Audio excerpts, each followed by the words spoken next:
So I very welcome everybody to the ISN KDIGO webinar on genomics and genetics in chronic kidney disease. Today we have two speakers, York Pei from the University of Toronto and Matthias Kretzler from the University of Michigan.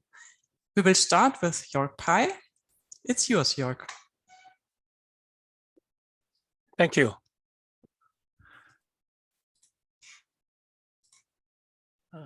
Let me see.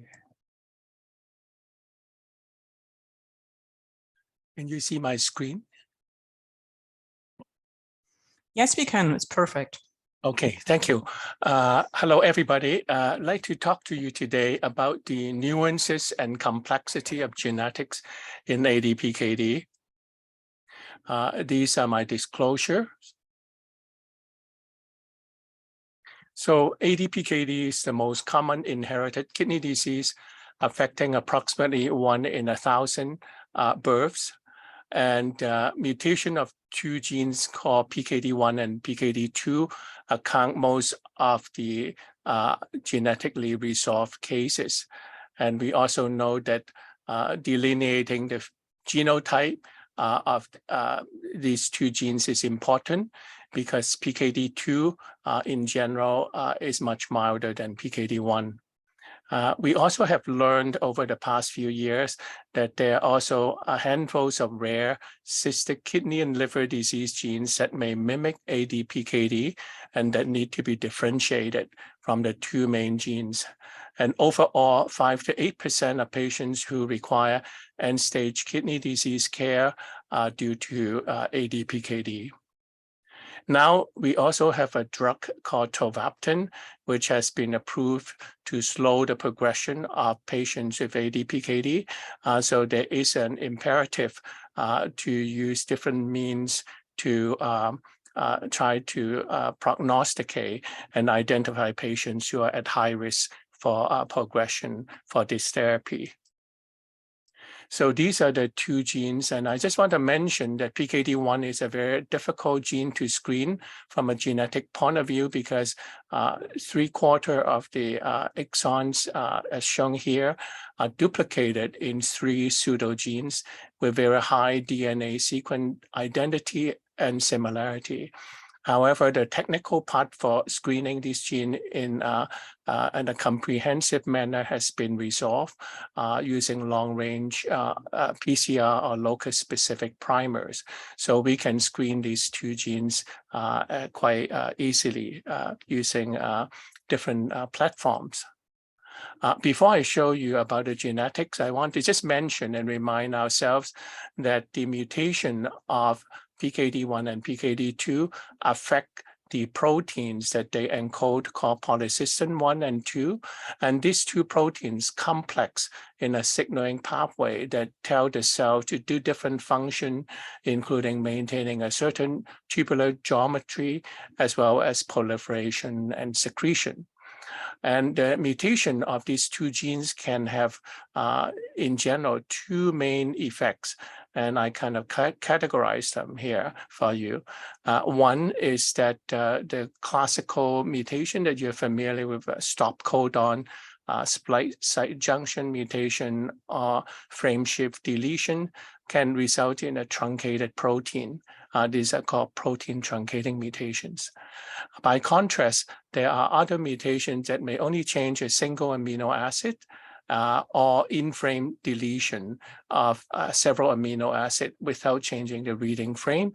And these are called non-protein truncating mutation. As you see later, they have different effect on the protein that they encode, and also the genotype-phenotype correlations are different. So first, we also need to remind ourselves how cysts are formed. In this disease, in human, cysts come on focally in different part of the kidney or the liver in an age-dependent manner. And so as you can see in this younger individual here, there are a few cysts on the kidney imaging. But by age 40, you could see that there are hundreds of cysts of different size, in both kidneys and also a few in the liver. So cysts can also form in any segment of the nephron. And each cyst is formed by clonal expansion of a single epithelial cell and resulting eventually into a isolated cyst. But initially it begins focally as a polyp and then a sac and then eventually a detached sac we call cyst. There is strong animal and human data supporting a two-hit model of cyst initiation in ADPKD. Under this schema, this is a cartoon showing a kidney tubule and the cells, individual cells of the tubule. And this is from a patient who had a germline PKD mutation as denoted by the dot here. According to this model, a few of the cells in the kidney acquire a second mutation of the same cystic kidney disease gene.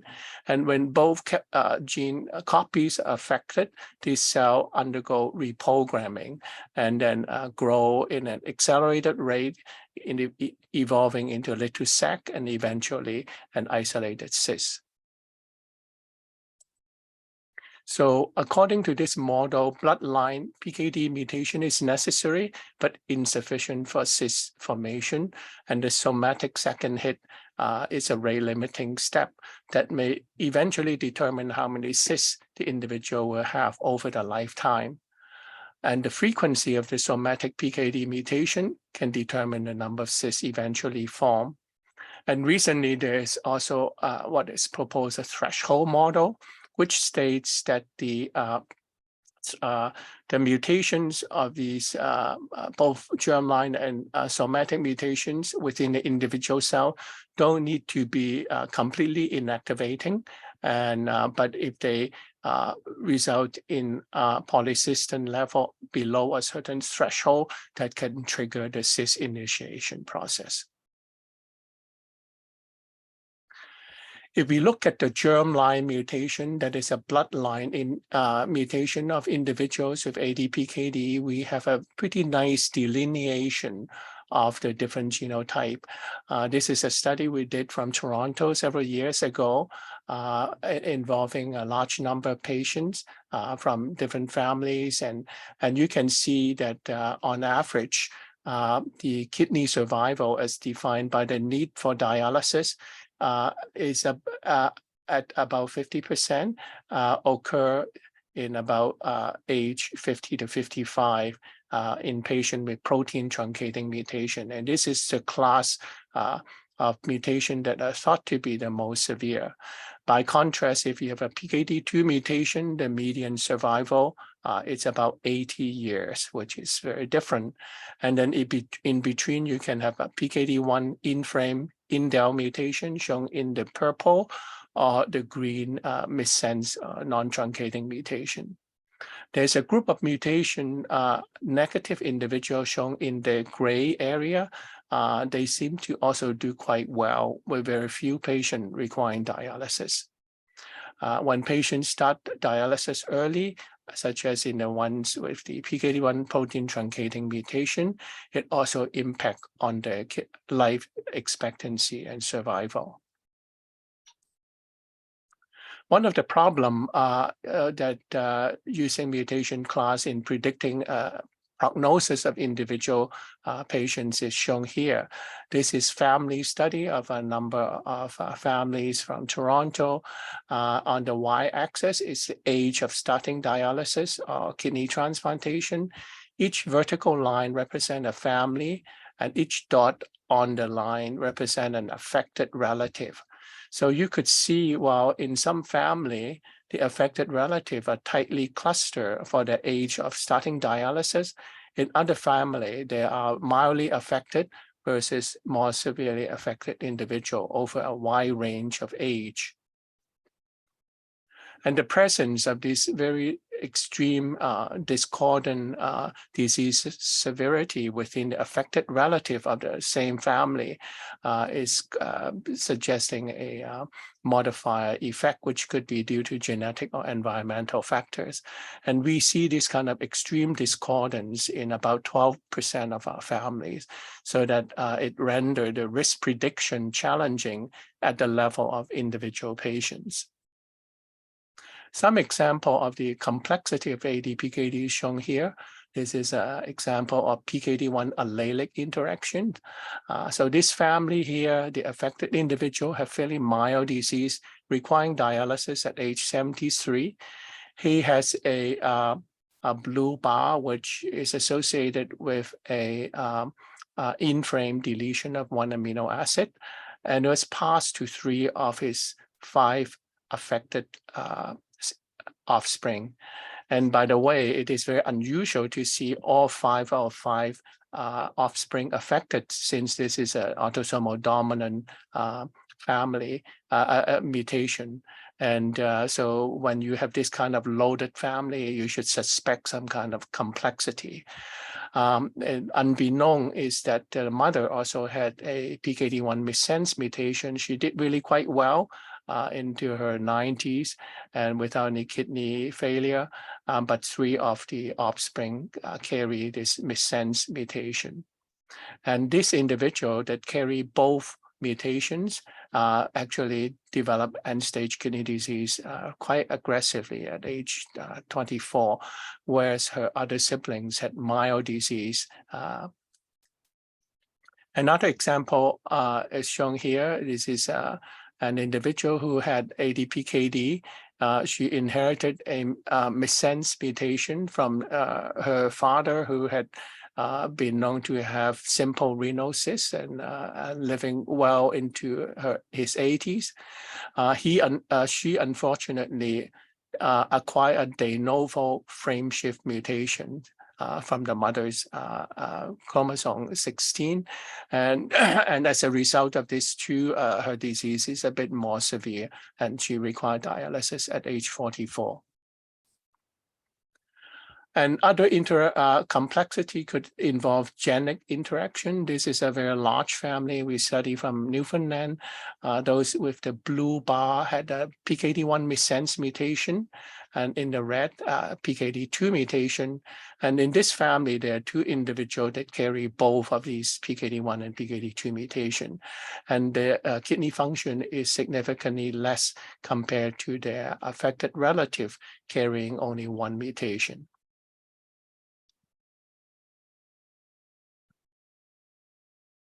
This is another family, kind of an accident of nature, a newborn with intrauterine polycystic kidney disease diagnosed at 8 months.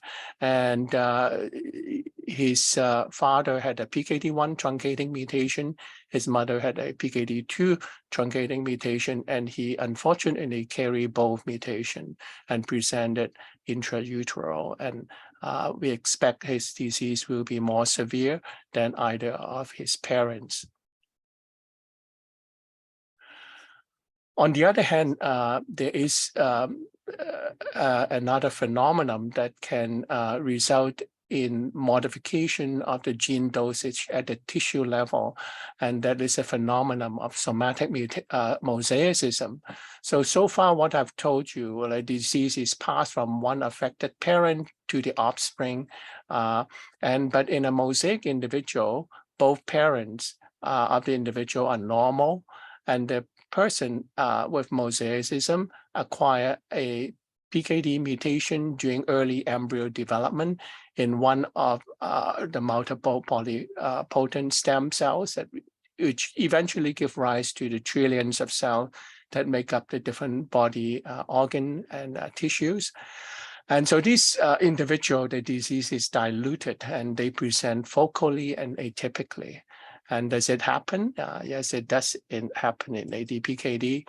So this is an example of someone that that we saw. She had normal parents in their 70s with no cysts in the ultrasound. She herself has asymmetrical large left polycystic kidney disease with relatively minor cystic change on the right kidney. It turns out she also has an affected daughter. And what is interesting is that both of the total kidney volume are approximately similar.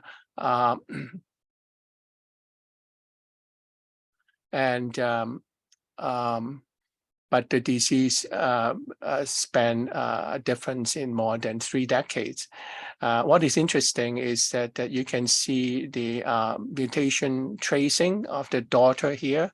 She had a 1 base pair deletion resulting in a frame shift or this double peak of similar height. But the mother also had similar change, but at much lower amplitude. And these are not PCR background, but it's actually reflecting the mutant allele at much lower copy number than the normal copy. So from this study, we have learned that gene dosage, particularly affecting the polycystin-1 level in individual cells, can play a significant role in disease severity. We have the very mild disease with hypomorphic missense PKD1 mutation, and then mild disease PKD2, and then the typically more severe disease with a truncating PKD1 mutation. And then we have different kinds of unusual circumstance, including biallelic or digenic situation here, which result in more severe disease. In human, as in animal models, we have never observed 2 null or 2 truncating mutation in the same individual. They are thought to be lethal. And then on the other hand of the spectrum is mosaicism, which can behave quite mildly because of tissue modification of the gene dosage.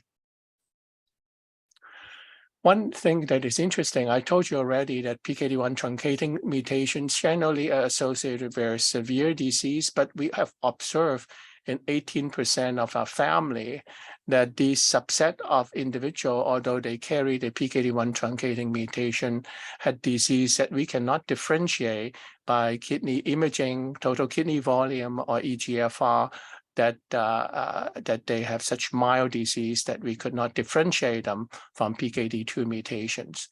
So the presence of this mildly affected individual carrying this high-risk genotype suggests a possible protective modifier effect. What could this modifier effect be? And we suspect and we postulate that the celiac gene mutation may mediate such an effect. And the study that give rise to this notion is the work from Dr. Steve Somno from Yale University, and his group using different knockout mouse model have shown that loss of cilia is protective in the presence of PKD1 or PKD2 mutation. So this cartoon simply showed that in normal renal epithelial cell, showing the primary cilia and the polycystin 1 and 2 are present in the cilia. If you delete polycystin 1 or 2 in the renal epithelial cell, you have very severe cystic disease. If you delete KIF3A, which is a ciliary transport protein, without it, the cilia, primary cilia would not form. You also get cystic disease, albeit somewhat milder than the PKD1 or PKD2 mutants. When you delete both, the prediction would be that you would have more severe disease. But in reality, we see something different. We see that the PKD1 or PKD2 cystic disease is attenuated. So this very unexpected finding gives rise to the notion of a cilia-dependent cis-activating signaling pathway by Steve Somno's group. And according to this hypothesis that he thinks that presence of intact cilia and polycystic cystin signaling generally is suppressive of tubular epithelial cell growth. And then when you have an intact cilia, but loss of polycystin function results in change in the growth behavior of epithelial cell, resulting in rapid growth and cyst expansion. And when you have the absence of both cilia and polycystin loss, this results in slower cyst growth. And the importance of this hypothesis is that if we could identify this cilia-dependent cyst-activating signal, it would have important therapeutic implications. So the last part of my talk is just to review for you the utility of next-generation sequencing-based genetic testing in ADPKD. For our center, we have now been routinely using a gene panel of 50 cystic disease genes, including PKD1 and PKD2, and using next-generation sequencing screening technology to identify all the variants of the known cystic disease or candidate cystic disease genes. I'd like to show you that we have recently completed a study in which we have characterized the genetics of more than 2,100 patients on more than 1,600 families from the Greater Toronto area, with a population base of approximately 7 million. So this is more a population-based kind of a survey of the genetic makeup of ADPKD patients. We find that 3/4 of the families, we could find a PKD1 or PKD2 mutations. Another 10%, we find these minor cystic disease genes that can mimic ADPKD due to the two PKD1 and PKD2 genotype. What is interesting is 7.2% of the family had a complex genetic with either biallelic or digenic composition that I've shown you examples previously. And then there are no mutation detected in the 15% of family remaining. So currently, I think that the indication of genetic testing, it would include the following scenario: PKD without a family history, so we can't really use imaging-based diagnostic criteria. ADPKD with equivocal imaging findings, atypical PKD, those with syndromic feature that could suggest other cystic disease, early or severe disease, asymmetrical PKD, or mild PKD by kidney imaging, but severe kidney dysfunction that are discordant to the imaging kidney disease severity. These would be reasonable screen. And then family with suspected complex genetics, or young individual who are at risk and being evaluated as living related kidney donor. And then finally, pre-implantation genetic diagnosis and screening. The evolving indication could be used to identify high-risk patients for disease-modifying treatment, but at the moment, we are not quite there yet. So in conclusion, the key messages of my talk, I want to say that PKD1 and PKD2 mutation account for most cases of ADPKD. This is what matters most because tolvaptan target and treat the patient with the more severe phenotype from these mutations. Mutations of genes encoding other components of the ER protein biogenesis pathway, which I didn't really have time to talk about today, but can mimic the ADPKD, so it need to be differentiated from PKD1 and PKD2 mutations. And then, and on average, PKD1 and PKD2 mutation classes are associated with different disease severity, but the presence of a modifier effect makes a prediction by mutation class in individual patients challenging. But hopefully, when we have more comprehensive genetic testing using next generation sequencing-based approach, such as the gene panel that I mentioned, this has the potential to advance diagnostic and prognostication for this disease. I'd like to end by acknowledging all the people that have been helping us in the Center for Innovative Management of PKD in Toronto, and all the collaborator and the granting agency for support. Thank you very much for your attention. So thank you very much, York, for your presentation. Just for the information for the audience, please put your questions in the Q&A field and we will answer them at the end of the webinar. So Matthias, would you like to start with your presentation now? Certainly.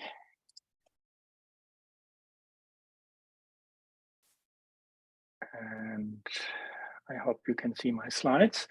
Thanks a lot for the invitation to present our strategies, how to integrate genetics and genomics for chronic kidney disease to define specific treatment options for our patients.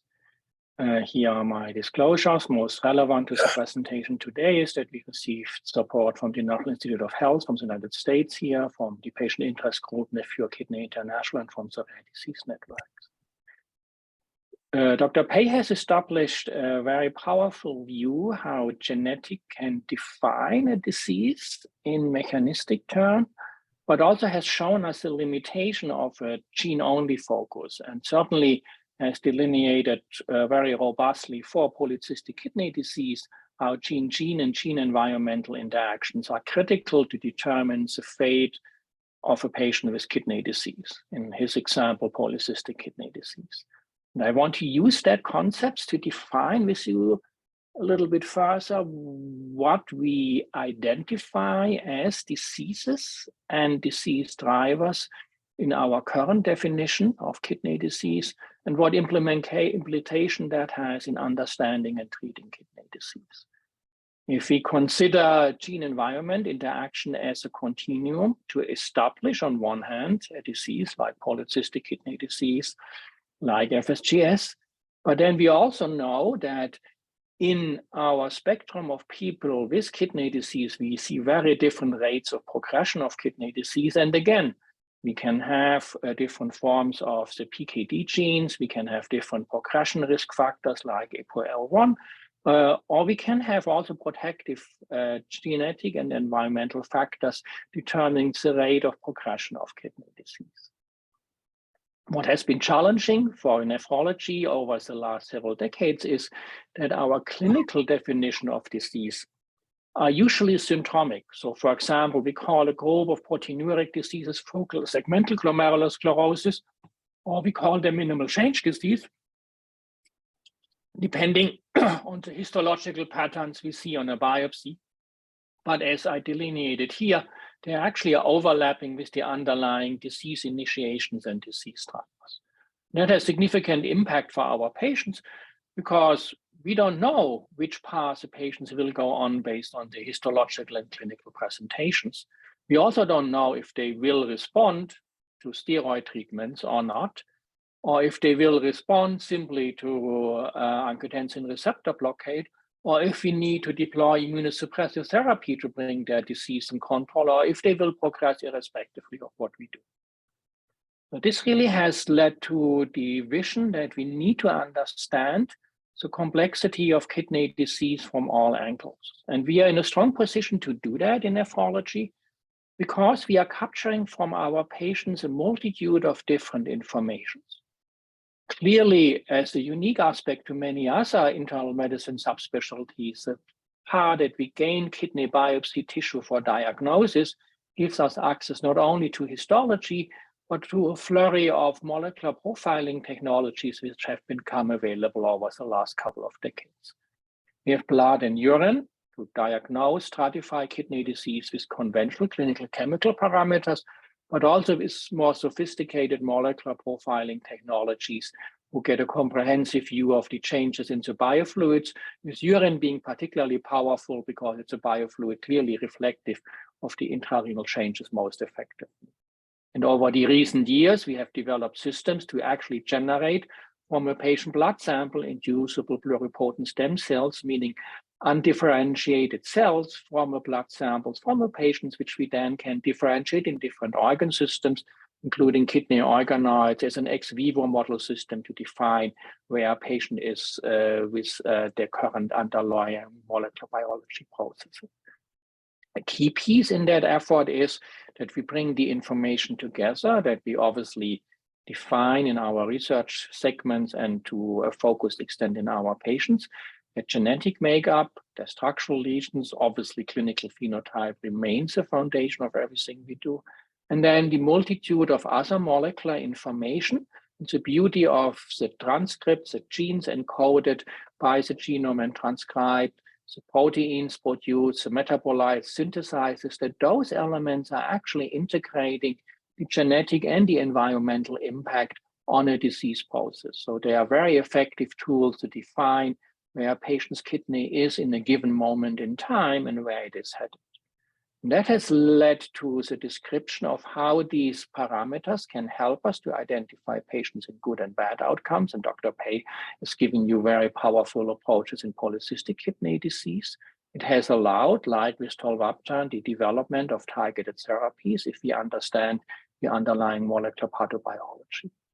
What we are seeing excitingly now in nephrology happening, finally, a similar activity, and we are seeing in oncology for quite a while, that we can bring some of that knowledge back to our patients to help guide our patients through the treatment journey, meaning at what time, what treatment might be most appropriate. I will give you 3 examples of research studies which either have recently been published or are ongoing, where we have taken that knowledge forward and bringing it from a systems biology analytical space into clinical trial actionable frameworks.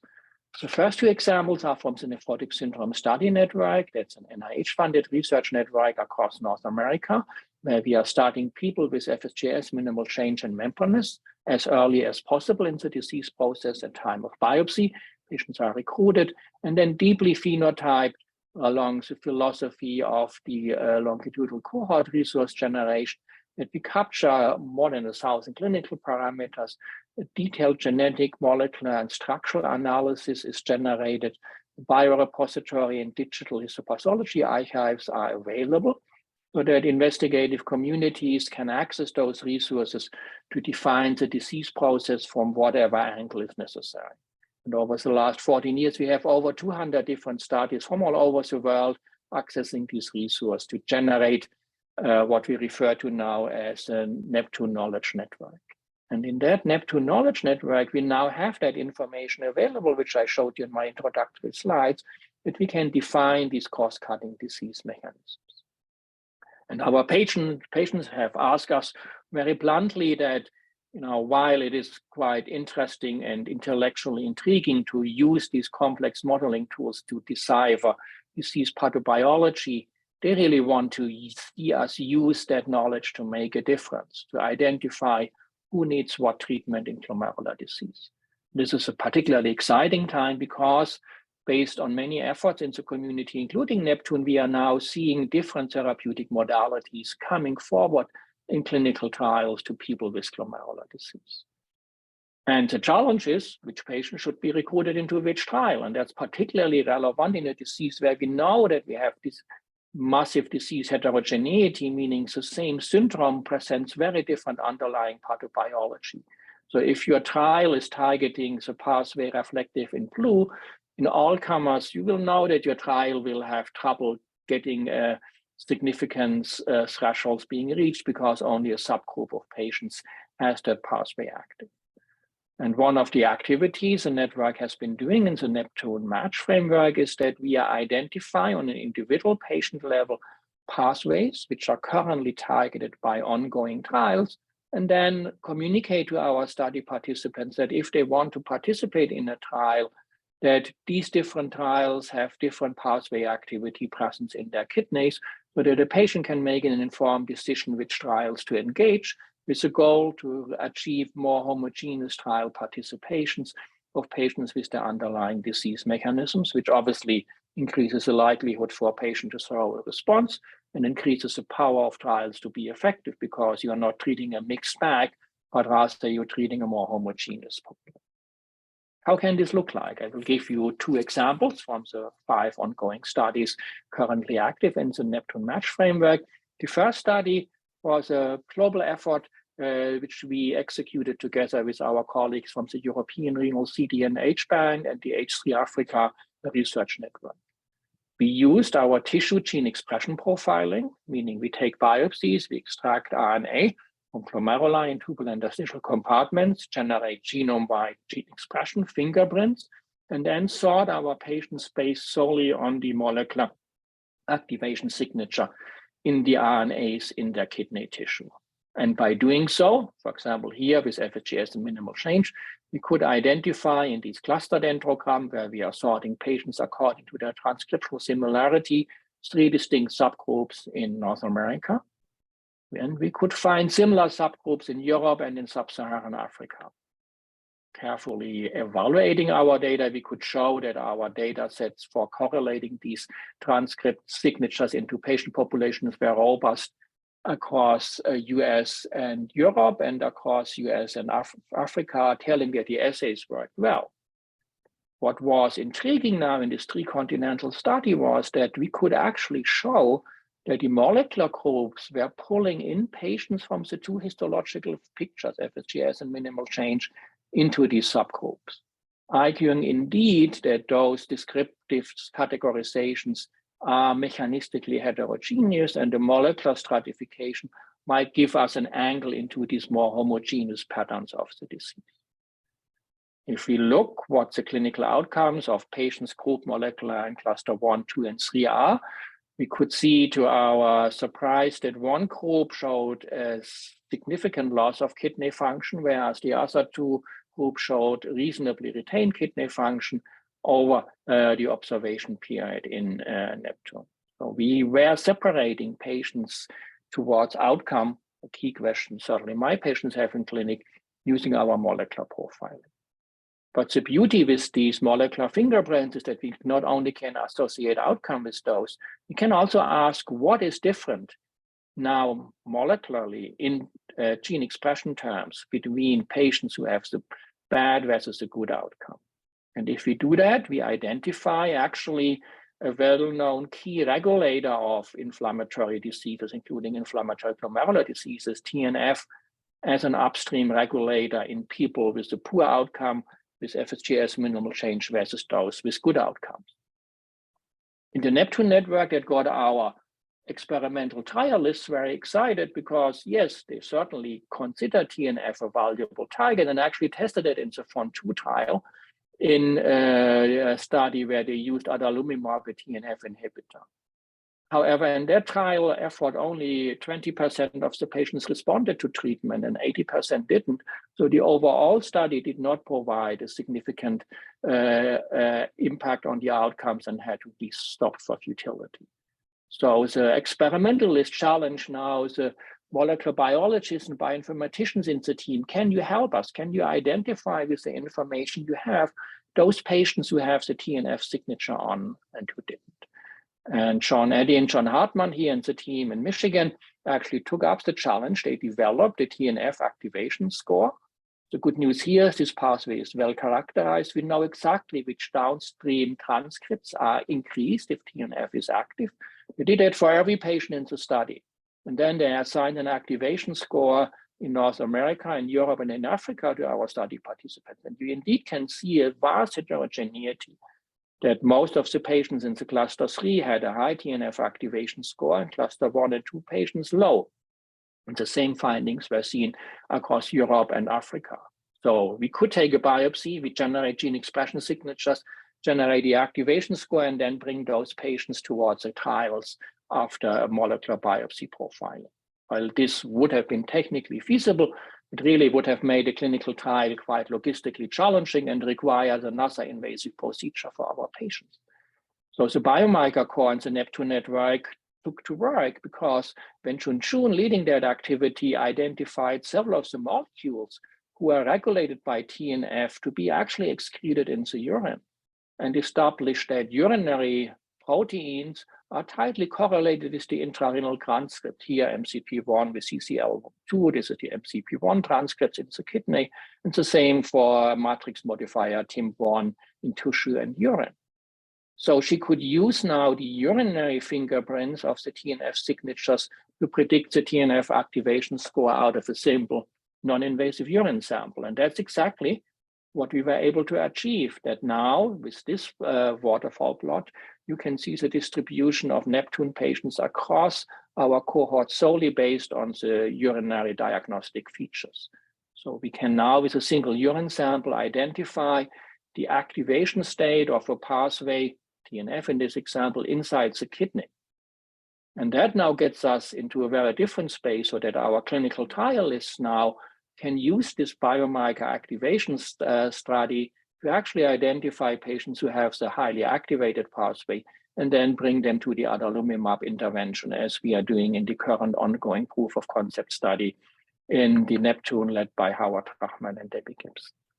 So this was one example where I tried to show you how integrating with systems biology information from a multitude of different cohorts around the globe, we identify distinct patient subpopulation, identify an overarching molecular concept driving that progression forward. I did not show you the organoid and the single cell sequencing study, which we did as ex vivo validations, but developing a non-invasive surrogate allowed us to bring patients now to a targeted therapy so that we can more effectively answer the questions: if a patient has TNF activation in their kidney, does blocking TNF make a difference? Their clinical trial clearly still needs to be done, but can be done now in a focused manner. So that was one approach where we took a molecular profiling strategy forward using a gene expression signature as a starting point. And now we'll give you an example where we use the genetic activation signature first. You are probably aware that Black Americans are 4 times more likely to develop kidney failure than white Americans. And that genetic analysis has identified a specific risk loci in the APOL1 gene, which is common in African Americans of West African ancestry. It is a genotype who refers resistance against sleeping sickness, but leads to a progressive kidney disease later in. That comes with a significant disease burden. Also in our proteinuric diseases, actually 7 in 10 Black Americans, which we recruit into the Neptune cohort, have high-risk APOL1 genotype. So that really establishes a need to understand how does APOL1 drive kidney disease forward.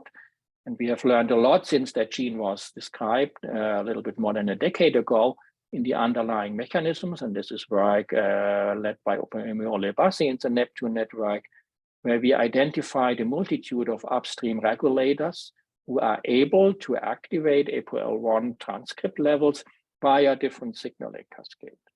And very quickly, specific signaling pathways, the JAK-STAT pathway, emerged from these studies, and the STNF is one of the upstream inflammatory driver of that pathway.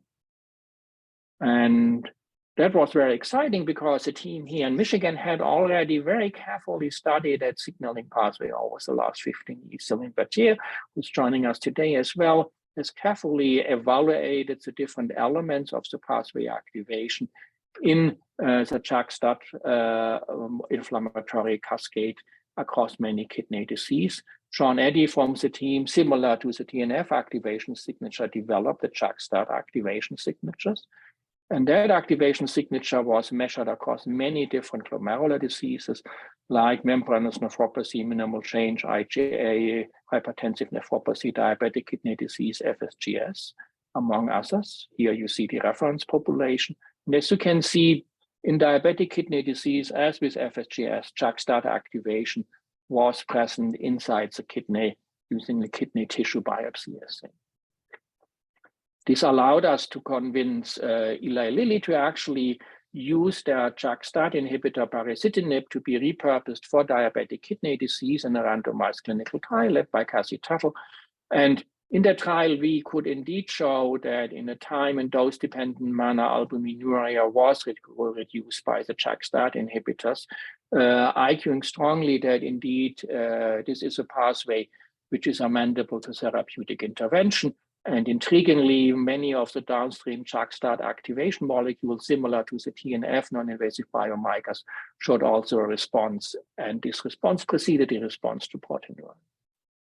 So if JAK-STAT is modifiable in diabetic kidney disease, could it be the key driver in APOL1-associated kidney disease? And here I show you now unpublished data from the Neptune Network, where we can show, if we look at JAK-STAT activation scores in the cohort, that we can see that in people with high-risk alleles, JAK-STAT activation score is elevated, and that intriguingly, JAK-STAT activation levels are strongly correlated with the level of glomerular APOL1 gene transcription, arguing that indeed this molecule pathway is able to activate the transcript of a gene who can drive progressive glomerular failure. This is in the entire cohort.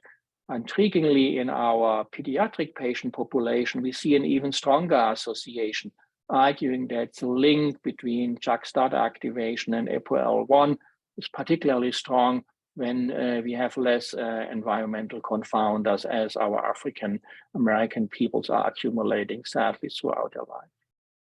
So with these associations, now there is the strong rationale in place to use the strategy who was successful in diabetic kidney disease to block the activation of the JAK-STAT pathway driving this disease forward, now in a targeted manner in people with APOL1 high-risk allele. And that's a study which Dr. Olivasi has initiated over the last couple of months, where people with high-risk APOL1 genotype and FSGS or hypertensive nephropathy in their clinical presentations are brought forward to a placebo-controlled double-blind study, seeing and testing low-dose Paracetin inhibition in a clinical trial setting. And OP is very effective in communicating that to our patient populations, describing how JAK-STAT activation, which can be triggered by an infection or by any other means that inflammatory pathway is turned on, can increase your APOL1, and higher APOL1 leads to proteinuria in the kidney, and blocking that via Paracetin is an effective therapeutic strategy. So I've given you two examples. For time reason, I will not be able to show you how combined RAS endothelin inhibition or TRPC6 autosomal dominant cause of FSGS in a subgroup of patients, but within evidence to be activated in all people with FSGS can be evaluated in that setting. I would like to close with an example how we are bringing that forward to the next stage of CKD, DKD treatment options. We are in a very fortunate stage that finally for diabetic kidney disease, we have multiple treatment options in place or emerging for those diseases. But currently we don't have a rational approach to allocate these treatments to maximize impacts and minimize side effects and costs. And the approach to treat everybody with everything clearly is not what our patients want and what our payers and societies cannot shoulder either. So therapeutic strategy needs to fulfill the precision medicine concept, the right drug for the right patients, but obviously also listen to our patients with a goal for less drug for all. And Hito Hambers Hersping from Groningen, together with a European and North American network, has initiated with EU funding the PRIME CKD network, where we take the same concept we have established and I described to you for glomerular disease, where we define using a systems biology concept the treatment response of people to these established treatments, RAS inhibition, SGLT2s, endothelin blocker, GLP-1 agonists in DKD, And then we can ask, can we pre-specify which patient should get which treatment?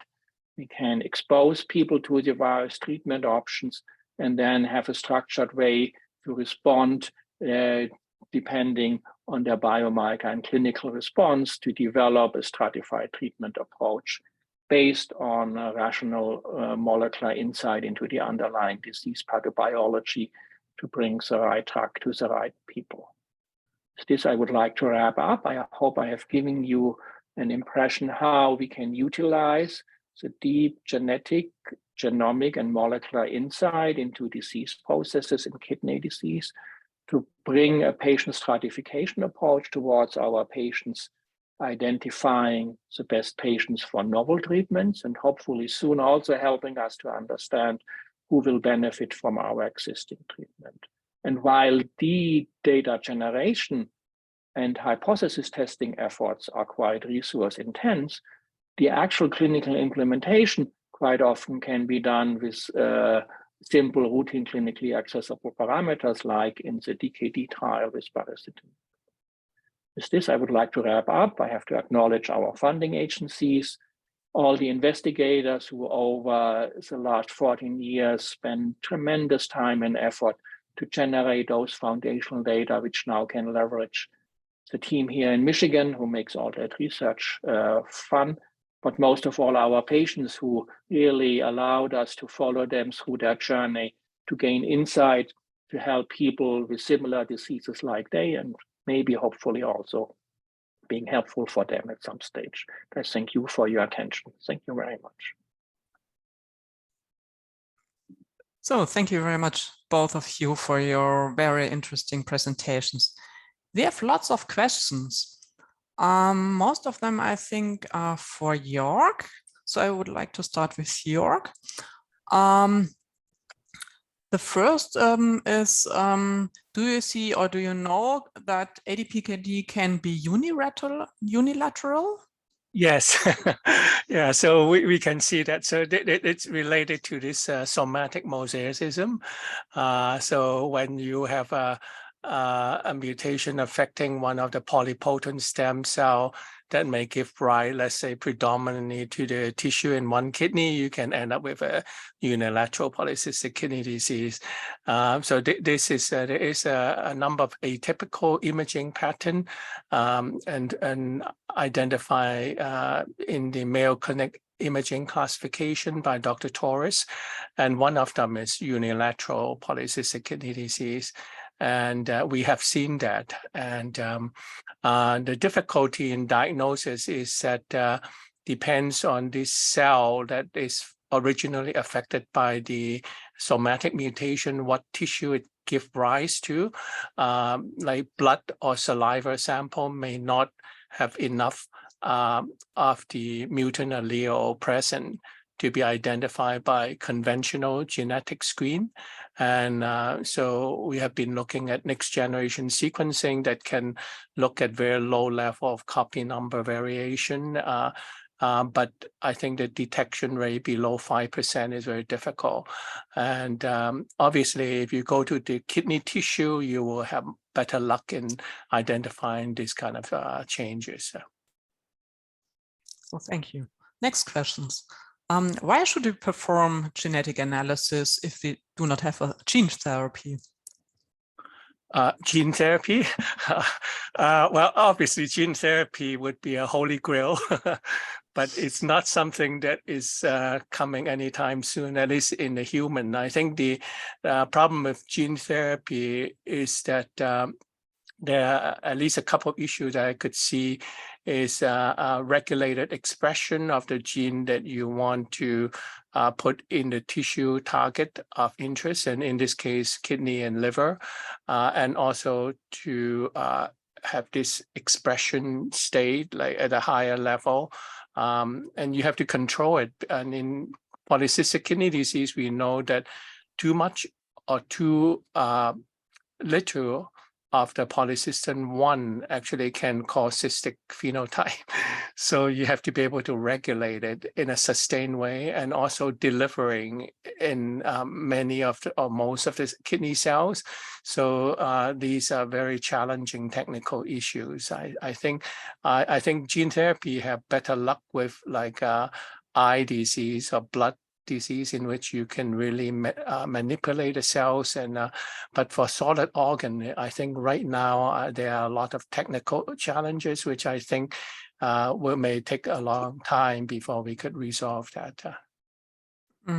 Okay, and what kind of genetic testing do you perform in your lab? Is it just panel sequencing, panel diagnostic, or exome sequencing? And is it commercial, or it's an in-house platform?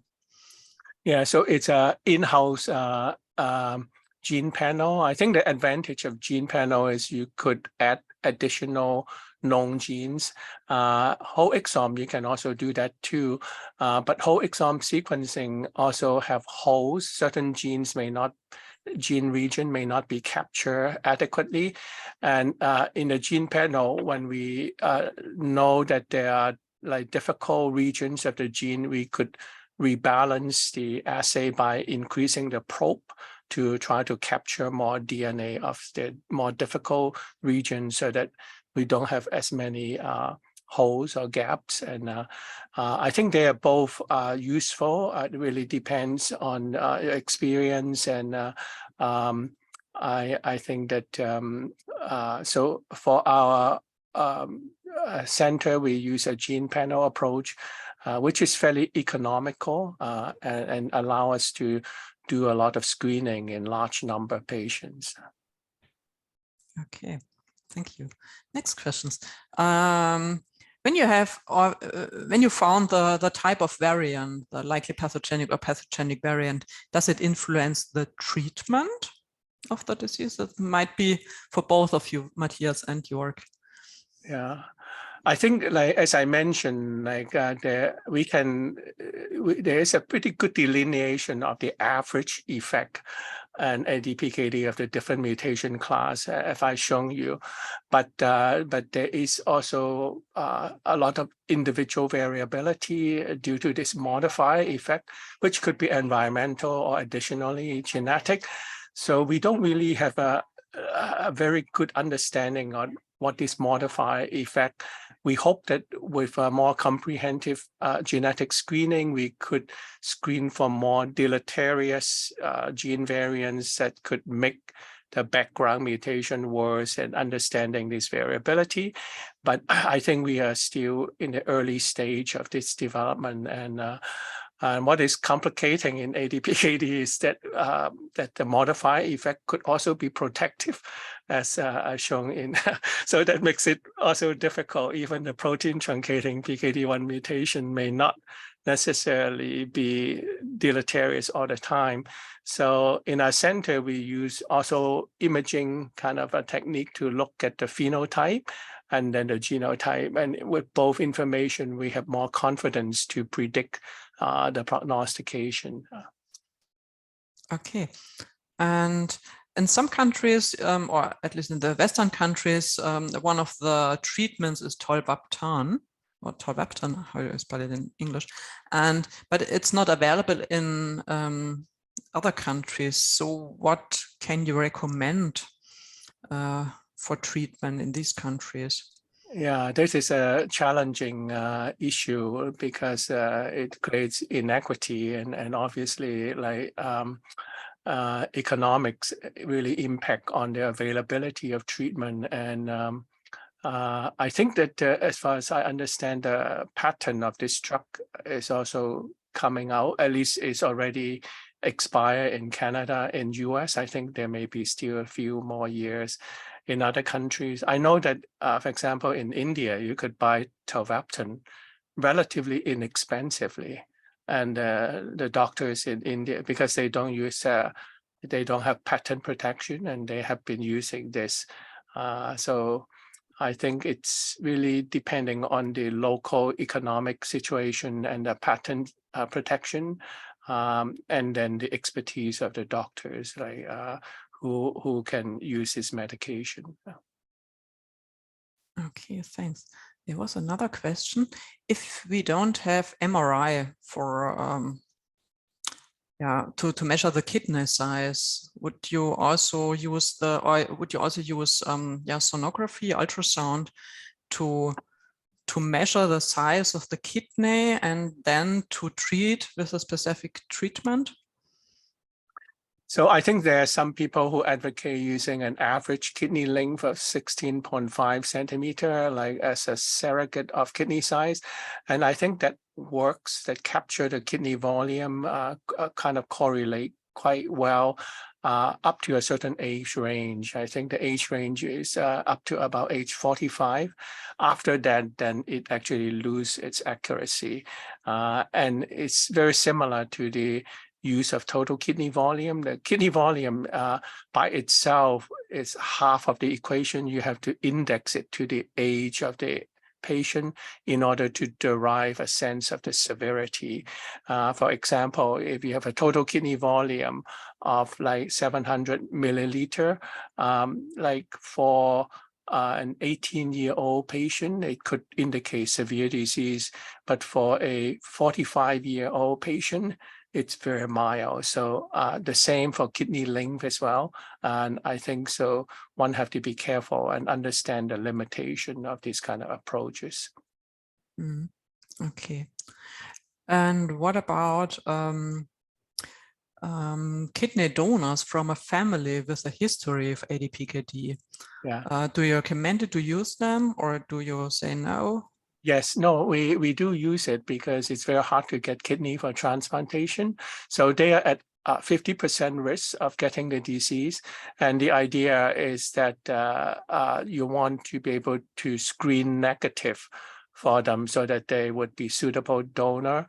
And there are imaging criteria by ultrasound or by MRI, and you can use genetic to screen if you have an affected relative and you find a mutation in the affected relative, and then you find that in the potential donor it's negative, then it's very clean that you could go ahead with that. So all these approaches that you could use, and I would encourage that the living donor also have better quality kidney and that it could last longer. So I think it should be really strongly encouraged. Okay. Then concerning the therapy, there's one question: or can sclerotherapy delay the disease progression? We don't know the answers. Or any role of metformin in these patients? I think this kind of goes to the genomics that Matthias kind of mentioned, that there's a lot of repurposing of drug because of understanding of the gene expression pattern. So the metformin story, I think it's the PKD equivalent of some of the things that Matthias mentioned, that we understand that there's deranged metabolic changes within the cystic tissue that suggests that there's a defective mitochondrial biogenesis, and metformin is one of these old drugs that can be used to potentially correct it and attenuate this defect, and has been shown to be like very promising based on preclinical animal model. So there's some human trial that are undergoing for testing, and I think it goes back to the use of genomics, and that Dr. Kretzler had mentioned about in trying to identify novel therapy. So this is an example in the ADPKD setting. Yeah. Thanks. I think, Matthias, there are also some questions for you. Is the number of patients enough to generate valid results regarding the patients? There are the cases from Africa. The number was pretty low. Yeah, I think the point there is that the observation was generated in a robustly sized cohort in North America. And then a specific question was tested in the replication cohorts around the world. And that's the way this discovery replication strategy Dr. Pei knows them very well from genetics, can actually work. For discovery, sample size would not have been sufficient. To confirm a finding, I think it adds additional support to that. But yes, we do have additional biopsies in processing with the H3 Africa network to increase the sample size so that we can inverse, that we can do the discovery work in the H3 CKD Africa network and then see if the African specific signatures are replicating across the world, because obviously genetic diversity and the environmental disposures in sub-Saharan Africa are distinctively different from other geographic regions in the world. And sharing our resources and joining in analysis is critical to make progress for everybody. Okay, there's another question. Do you find a significant difference in disease progression of APOL1 patients with diabetic kidney disease versus the absence of diabetic kidney disease? Yeah, that's a very good question. Somebody knows the APOL1 literature well here. Yes and no. It depends very much where you look. Initially, this was the only disease category where no difference in progressive loss of kidney disease was seen in North American cohort populations. But remember, I showed you that JAK-STAT activation is activated in diabetic kidney disease with rapid progression and is bringing the APOL1 level high up in our people with FSGS as well. So the diabetic kidney disease patients might already have APOL1 switched on, so that the high-risk genotype adds only very incremental additional risk to a situation where risk already is very high. But this is an active area of very active research to identify for which patient with diabetic kidney disease it is actually a rapidly progressive disease course initiating event, and for which one it isn't. Next one. In the current scenario, do we have predictive models for diagnosing genetic FSGS? So we have gene panels which are utilized to identify people with FSGS in a given population. However, those frequency varies widely in the population you are evaluating. If you are in a clinic where you are studying familial inherited renal diseases in pediatric patients, you can have 20, 30, 40% of your patients in that highly specialized clinic to show known variances of FSGS. If you go into an all-comer cohort like we have done in the Neptune study, where we across North America recruit people before they undergo kidney biopsies to minimize selection bias, we find between 5 and 8% of our patients to be positive among now the over 60 different genes known to cause FSGS. This is based on whole genome sequencing data. Okay. There's one comment from Saidi Sek. She has a large biopsy bank of more than 500 cases from Africa. Maybe you could contact her to get more patients. Absolutely, always love to collaborate. And the beauty is nowadays we have very effective tools to share data globally. So the logistical challenges who limited these type of activities in the past have diminished significantly. How much patients enrolled to the TNF trial? So the TNF trial was a proof of concept study where we have a dozen of patients who have been completed the trial. We actually are starting, the last patients have been recruited as of now. This is investigator initiated, not industry funded, but we hope that with the preliminary data, we can re-initiate interest from industry to support an adequately sized sample trial. Okay. York, I come back to you. Could you briefly outline the ethics of ADPKD screening, and at what age do you suggest or recommend to screen potential risk patient? Yeah. So at a clinical level, we don't advocate screening of the minors. So generally, we would potentially screen when someone is age 16, 18, depending on the child and the maturity of the child, because at the moment we don't really have any specific treatment for children, although this may be changing because there is actually some clinical trial in tolvaptan in children. So if it's proven to be useful, then I think screening would probably make sense at an earlier age. But right now at the clinical level, we don't screen minors until they are at least 16 to 18. And the screening could take different form. You could use imaging like ultrasound, which is not very sensitive, and or MRI or genetic screening. But the most important is really to regularly check their blood pressure. If they have symptoms, then I think a more kind of thorough clinical evaluation would be indicated. But usually children with polycystic kidney, they may have a few cysts in the kidney, but they are usually quite asymptomatic. And okay, there's one last question to the audience. We could not answer all the questions, but I think both speakers are available if you just write your question to them. Last questions. There are panels available, but what would you recommend, York? Natera, Invitae, or what are the advantages and disadvantages? How comprehensive are these panels? I think the gene panel is evolving because we are learning more and more. And as I mentioned, even with the gene panel, we still have 15% of our population with no mutation detected. I think that I would regard it as really for research. I think the knowledge we learn can be certainly applied to the clinical level. And in terms of interpreting which gene are relevant and which variants are potentially pathogenic.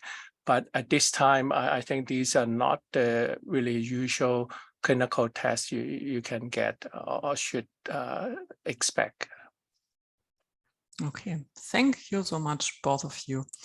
I think that there's one potential collaboration for you, York. India is very interested in sending you samples and patients. And so with this, I would like to close this session. Hopefully everybody got good answers and had a very good meeting here. I enjoyed it very much and say thank you to everybody. Thanks so much. Have a good day. Bye-bye. Thank you. Bye.